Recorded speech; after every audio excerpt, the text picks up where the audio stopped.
Fase yang selanjutnya, fase keempat, yaitu dimulai di usia 21 dan berakhir di usia 28.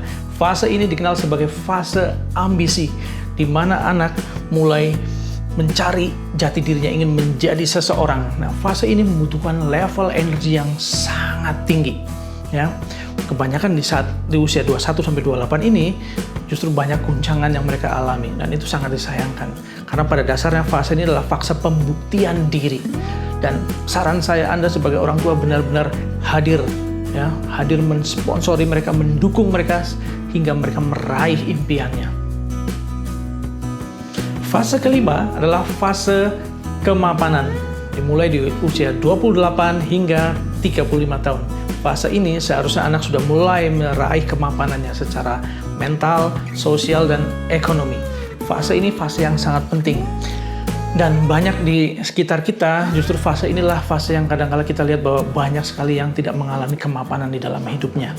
Dan itu bukan tanpa sebab, karena banyak faktor yang terjadi di belakang lingkaran-lingkaran yang sebelumnya ini, mereka tidak utuh mencapai hal tersebut. Nah, fase ini fase yang penting, karena usia 28, 35, mereka benar-benar di tengah atau di puncak energinya. Dari lingkaran ini mereka di tengah, dan di tengah lingkaran ini mereka berada di puncak kehidupannya. Saya akan jelaskan lebih lanjut nanti mengenai dampak dari apa yang terjadi ketika setiap lingkaran perubahan batin tadi tidak terjadi secara natural.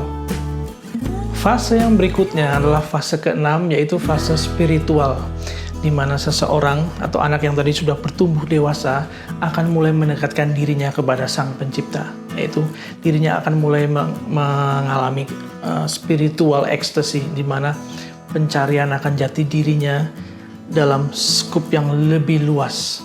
Dan ini terjadi secara natural, tidak perlu dipaksakan. Seseorang akan merasakan hal ini pada usia 35 hingga 40, karena dia sudah mengalami peak atau puncak kehidupannya, dan ketika energi mulai turun dan dia akan mulai menyadari bahwa ada hal yang penting, yaitu level spiritual.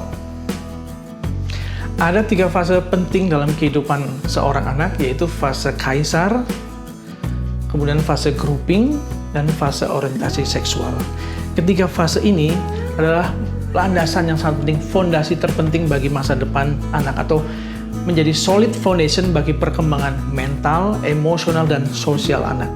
Dan kita wajib menjaganya. Kita sebagai orang tua wajib menjaga dan menjamin bahwa fase tersebut terjadi secara alami.